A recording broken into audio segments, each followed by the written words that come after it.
Netherlands বিশ্বকাপ জিততে পারে এরকম সম্ভাবনা কতটুকু আছে বলে আপনার?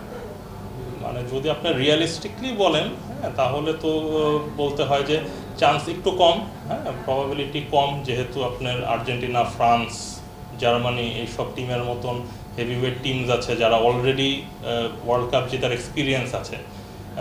সেই দিক থেকে চিন্তা করলে চান্স কম, কিন্তু আমি একটা ফ্যান হিসেবে যদি বলি, আমি প্রতিবারের মতন এবারও আশা করছি তারা ভালো কিছু করবে এবং ফাইনাল পর্যন্ত যাবে ইনশাআল্লাহ।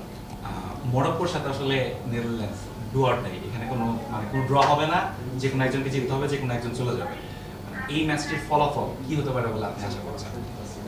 মরক্কো একটা ভালো টিম, যেটা আমি আগেই বলেছি যে মরক্কো গতবার সেমিফাইনালিস্ট, ওখানে বেশ ভালো ভালো কিছু প্লেয়ার আছে, আশরাফ হাকিমি, তারপরে ডিয়াজ, বেশ কিছু ভালো ভালো প্লেয়ার আছে। তো সেই ম্যাচটা ইজি হবে না, কিন্তু আমি আশা করছি যে তারা নেদারল্যান্ডস ম্যাচটা বের করে নিতে পারবে। Optical brightener photo catalyst active granule সমৃদ্ধ বসুন্ধরা পাওয়ার ওয়াশ।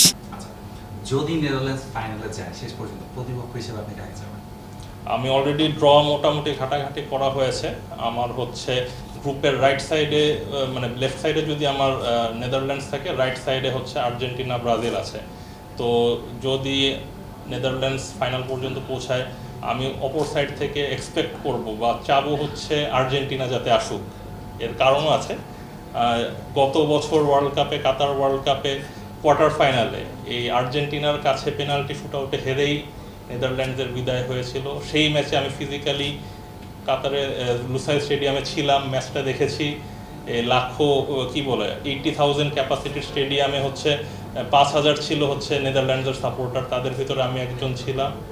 কিন্তু সেই ম্যাচটা অনেক হাড্ডাহাড্ডি লড়ার পরে শেষ পর্যন্ত পেনাল্টি শুটআউটে যে হারতে হয়েছে, সেটা খুব কষ্টকর ছিল। আশা করি যদি এবার আমরা ফাইনালে যেতে পারি, আবারও নেদারল্যান্ডসের মুখোমুখি হবে আর্জেন্টিনা, ওদিকে থাকবে মেসি, এবং মেসি ভক্তদেরকে কষ্ট দিয়ে আমরা চাবো যে নেদারল্যান্ডস তাদের ফার্স্ট ওয়ার্ল্ড কাপটা জিতে নেয়। অসংখ্য ধন্যবাদ আপনাকে। Thank you so much.